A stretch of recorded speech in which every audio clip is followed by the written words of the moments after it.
ছাত্ৰ-ছাত্ৰীসকল আশা কৰোঁ তোমালোকৰ যেটো টেলেণ্ট এক্সাম ভাল হৈছে আৰু তোমালোকৰ এতিয়া এটা মনত প্ৰশ্ন যে কিমান পইচাৰ পাবা তোমালোকে যদি পৰীক্ষাটোত পাছ কৰা আৰু এটা পজিশন পালে কিমান পইচাৰ পাবা তাত এটা প্ৰশ্ন হ'বই বাৰু কাৰণ আমি এটা কিবা পালে ভাল লাগে আমি যেটো কষ্ট কৰি পৰীক্ষাটো দিছো আৰু লগতে কিমান পাব লাগিব মেইনলি পাৰ্চেন্টেজ আমি সেইবিলাক সকলো আলোচনা কৰিম ছাত্ৰ-ছাত্ৰীসকল আমি ভাল কামত সদায় চেলুট দিব লাগে আমি কাৱাডাঙ্গা যিখন হাই স্কুল আছে এই চেণ্টাৰটো আমি চেলুট জনাইছো এইটো কাৰণে যে যেটো নেৰিটছৰ এক্সামৰ ৰিজাল্ট দি দিলে 25 তাৰিখে এই 25 তাৰিখে এই যিখন চেণ্টাৰ আছে চেণ্টাৰ যিখন কাৱাডাঙ্গা হাই স্কুল ইয়াৰ পৰা 10 জন ছাত্ৰ-ছাত্ৰীয়ে অসম ভিত্তিক পুৰস্কাৰ লাভ কৰিবলৈ সক্ষম হৈছে নেৰিটছত কোৱালিফাইড হৈছে আৰু সেই কোৱালিফাইডত আব্দুল সামাদ আৰু দুলাল আলী যিটো ফটো ব্ৰাঞ্চ কোঅৰ্ডিনেটৰ তেখেতৰ প্ৰচেষ্টাত হৈছে আৰু সেই দুজন টিচাৰকো বহুত ধন্যবাদ জনাইছো তেওঁলোকে যিমানখিনি চেষ্টা কৰি এই চেণ্টাৰটোৰ পৰা 10 জন ছাত্ৰ-ছাত্ৰী কি কৰিব পাৰে অসম ভিত্তিক উত্তীৰ্ণ কৰিব বলে সক্ষম হৈছে আমি চাও নামবিলাক যে চাও ষ্টুডেন্ট বিলাকৰ নাম সাফানা ইয়াসমিন আফসানা পাৰভিন আমিনুল হক এলিজা পাৰভিন সফিউল আলম তাৰপিছত ৰাকিনা আহমেদ কাফিয়া খাতুন ৰিফা জান্নাত জাহান তাৰপিছত আছে আফসানা ইয়াসমিন ফাৰহাহ ইজাজ আহমেদ এই ছাত্ৰ-ছাত্ৰীগৰাকীৰ নাম ফটো দি দিছো তোমালোকে চোৱা সকলোকে ধন্যবাদ জনাইছো কিয়নো তেওঁলোকে কষ্টৰ জৰিয়তে এইখিনি ফলাফল লাভ কৰিছে আৰু লগতে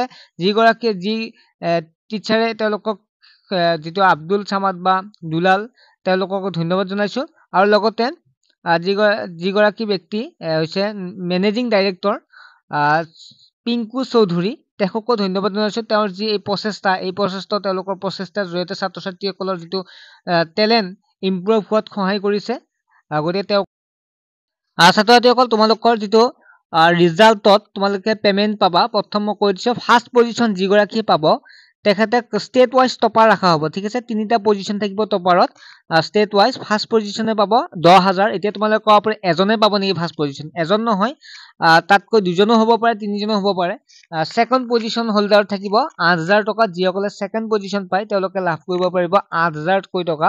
থাৰ্ড পজিশনে পাব 6000 টকা লগতে সাৰ্টিফিকেট লাভ কৰিব পাৰিব ঠিক আছে যিখন সাৰ্টিফিকেট বহুতে মূল্য আছে তোমালোকক ক্ৰেডিট হিচাপে সাৰ্টিফিকেট দিয়া হ'ব আৰু লগতে ডিস্ট্ৰিক্ট ওয়াইজও তোমালোকৰ পজিশন থাকিব তিনিটা কৈ পজিশন থাকিব ফাৰ্ষ্ট পজিশন তেনেকুৱাকে থাকিব সেকেন্ড থাৰ্ড তেনেকুৱা তিনিটা পজিশন থাকিব আৰু প্ৰতিটো পজিশনত পোৱা ষ্টুডেন্ট বিলাকক এটা কেশ পইচা দিয়া হ'ব তেওঁলোকক এটা হকত ধন দিয়া হ'ব সেই ধনটো এতিয়া ইয়াত এনাউন্স কৰা নাই তোমালোকক যেতিয়া পাস কৰিবা তোমালোকৰ লিষ্ট আহিব তেতিয়া তোমালোকক জনাই দিব ছাত্ৰ-ছাত্ৰীসকল আশা কৰিম সকলোৱে এই পৰীক্ষাটো ভাল কৈ দি এই প্ৰাইজটো পাবলৈ সক্ষম হ'ব লগতে 80% ষ্টুডেন্ট যিসকলে পাৰিব তেনেকুৱা ছাত্ৰ-ছাত্ৰীকো বিশেষ সাৰ্টিফিকেট বা সন্মানৰ জৰিয়তে সন্মান কৰা হ'ব 80% ওপৰত পোৱা ষ্টুডেন্ট বিলাকক গতিকে আশা কৰিম এই পৰীক্ষাটোত সকলোৰে ভাল হ'ব আৰু এটা কথা যে পৰীক্ষাবিলাক দি থাকিলে তোমালোকৰ কি হ'ব তোমালোকৰ জ্ঞানৰ যেটো পৰিসীমা বৃদ্ধি হ'ব তোমালোকে যিকোনো এটা পৰীক্ষাত বহিবৰ কাৰণে তোমালোকৰ ভয় কমিব গতিকে মই আশা কৰিম এনেকুৱা যি পৰীক্ষাই নহওক তোমালোকে দিয়া অভিভাৱকসকলক ধন্যবাদ জনাইছো ছাত্ৰ-ছাত্ৰীক যাতে ছাত্ৰ-ছাত্ৰী এই পৰ্যায়লৈকে আগবঢ়াই দিয়াৰ কাৰণে 100 টকা বা কিবা এটা পইচা যায় কিন্তু সেই পইচাটো ডাঙৰ কথা নহয় তেনেকুৱা বহুত পইচা গৈছে এনেকুৱা পৰীক্ষাবিলাক দি ছাত্ৰ-ছাত্ৰীক ইমপ্ৰুভ কৰিব লাগে ছাত্ৰ-ছাত্ৰীসকল আমি এনসাৰ কি আলোচনা কৰিম এনসাৰবিলাক আলোচনা কৰিম তোমালোকে চেনেলটো সাবস্ক্ৰাইব কৰি ৰাখিবা আৰু লগতে আৰু এটা চেনেল আছে যেটো চেনেল নাম হৈছে নতুনকৈ খোলা হৈছে ষ্টাডি উইথ এছআৰ তাতো আপোনালোকে পাই যাবা দুইটা চেনেল সাবস্ক্ৰাইব কৰি লবা ডেসক্ৰিপচনত লিংক থাকিব